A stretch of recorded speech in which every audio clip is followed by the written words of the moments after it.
direct your question specifically. Tracy, give us an overview. Congratulations. Thank you. Well, I mean, it's new territory for us, so we're excited to certainly get that first College World Series win out of the way, albeit not the prettiest game. There were plenty of mental mistakes, plenty of base running mistakes, but plenty of excitement, some nice plays out there. We still feel like we have better baseball, but I think probably the most interesting thing as far as that game is all I've heard all week is about Indiana's offense, our offense, our offense. And so I was very proud of and pleased with what Joey was able to do and go out there and set the tone on the mound, because we've said, even the group, when we talk privately, as much as our offense has been our something very key for us this year, at the end of the day, if you're going to win a national championship, you're still going to do it with your pitching and your defense. So good to get off and stay in the winner's bracket. You know, that's a good Louisville team. Our guy was on tonight. Their guys were on tonight. We were just fortunate early in the game to get that lead, and but we're happy with the win. Okay, let's start here in the back. Dan Hoppin, Rivals.com. Joey, what'd you have working for you tonight, and where does that rank among your career performances? Definitely one of the top performances I've ever had. But I think getting ahead in the count and throwing my curveball over for a strike, first pitch, that was mostly what I was doing all night, and it was working for me. Okay, right here. Dustin DePirak, Bloomington Herald-Times. Joe, I guess how just tired were you at the end, and how did you just manage to push through that? Basically, did you think you were ready to come out in the ninth? Just, you know, what else just sort of went into that? I mean, in the midst of a game like that, you never really think about pitch count or, you know, if your arm's getting tired or not. I mean, my arm felt just as good in the ninth inning as it did in the first. Okay, I think you're in the middle.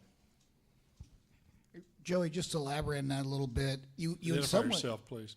Okay, I'm sorry. Michael Pointer from the Indianapolis Star. Joey, you looked like you, just elaborating on that, you looked like you were almost in some ways getting sharper as the game went on and stuff. Did you feel like you were throwing the ball better in the late going? Yeah, I think in the beginning, I think I had a little bit of butterflies, a little bit of nervousness, but as the game went on, I think that my pitches did get a little sharper, and I was getting ahead in the count more often. Okay, we have one right up here first. Joe Popley, Indiana Daily Student. Joey, were there any conversations between you and Coach, how you're feeling in between innings? And Coach, you can comment on this as well. Just trying to gauge like how far you could go. It looked like, you know, you did a little bit of normal stretching, but that, you know, you never really thought you wanted to have the ball taken away. Yeah, I mean, I think we were on the same page. He knew I wanted to go out, and I knew I wanted to go out. So yeah. We didn't say one word to each other the entire ball game. Truth? Yeah, that's true. Exactly. Okay, right back here. I see you. Matthew Leach, MLB.com. Joey, you know, Coach specifically mentioned the talk that was given about your offense. A lot of attention to their starters, to the Louisville pitchers. Do you feel like this is kind of an opportunity to show maybe what people around the program have known? And also for Will and Michael, do you guys think maybe this is a chance for people to see what you guys have here? I mean, our pitching's been solid all year, and same with our bats. But, I mean, our offense is unbelievable this year, and, I mean, they deserve the credit that they've gotten. There was a span of time in the year where the pitchers were really picking up the hitters for the majority of a big part of the season, and we'd only be putting up 3-4 runs a game, but that was no problem because our pitchers were holding the other team down. And we have all the confidence in the world that they can do that every single day. Okay, hold on. Eric back here. Coach Smith, Eric Sorensen, College Baseball Today. How big was it to get a complete game tonight, and how does that set up your pitching going for the next game? I guess next two games at least. Well, that was huge. I mean, our mindset coming into the game was, you know, stay in the winner's bracket. If we had to use tomorrow's starter, we were going to do it. So I think anytime, and we just talked about that, when you have a tournament format such as this and it's such a grind, it was huge for us, for him to come out. We could save our bullpen and save the guys and be fresh. And I realize we ask a lot of him tonight.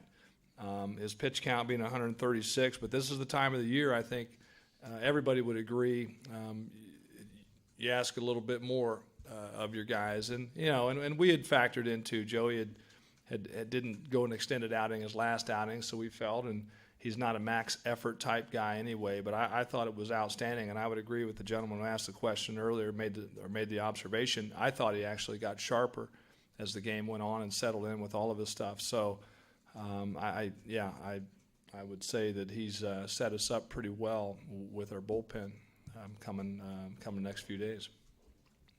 Aaron. Aaron Fitt, Baseball America. Coach, how much of a momentum saver, I guess, was it, do you think, that play that Will made to throw the guy out of the plate in the third inning? And Will, did your eyes kind of light up a little bit when you saw him go around third base and you pick it up where you did on the field? Will. Yeah, definitely.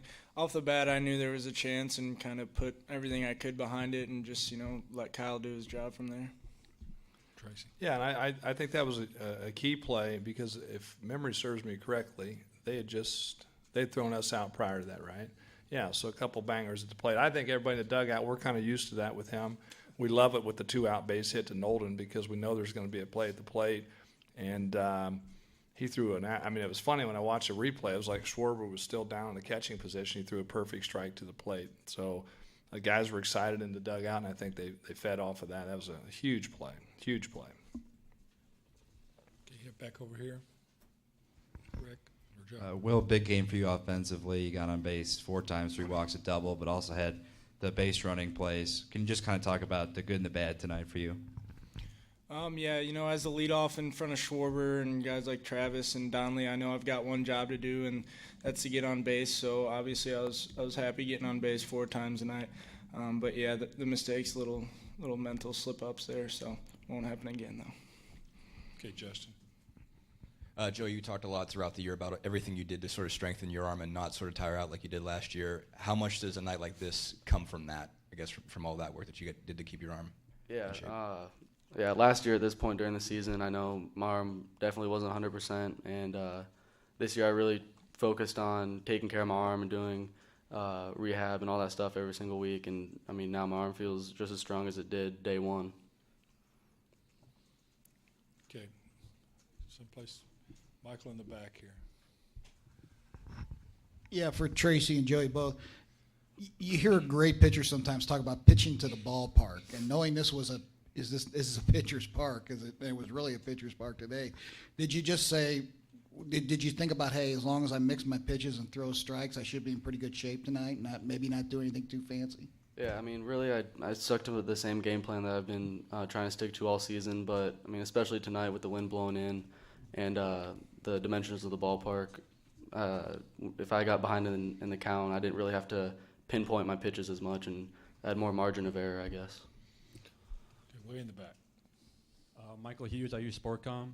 The College World Series can be a very nerve-filled environment. So, Coach Smith, what do you think the role of upperclassmen leadership played into winning this game tonight? I think it's been there all season. The guys have been, I always start with Mike Basil because he's really the glue, the assistant coach out on the field, probably aspiring head coach out on the field. He's just he's so calm. He calms everybody else down. They do a really good job of feeding off each other. And I said it earlier this week. We went into one of the most hostile environments you could ever go into in the Super Regional at Florida State, and I thought it would be good preparation for us. And I know you didn't have access to our dugout before the game, but our dugout before the game was like our dugout before the game on the spring break. It was like our dugout before the game conference season. It's amazing to me because I was really anxious, to be honest with you. I was anxious to see if these guys would finally get a little nerves going a little bit, and once again, they did not. They just went out and played and had fun playing for each other. It's fun to watch. Okay, over here. Tracy, Matt Stevens, Commercial Dispatch. Just with the complete game you got, what do you do against Mississippi State on Monday on the mound, and what's your game plan going forward? Well, we'll get back. We'll get back and talk about it and kind of see what we want to do. I didn't have a chance. I watched a couple innings of the game today. I was walking around getting some hot dogs and stuff. So we're going to come in here and do our own thing. So I didn't watch a lot. My assistant did. We haven't had a chance to talk. It's been a whirlwind here. So we'll get back, look at it, see what we think is going to be the best matchup.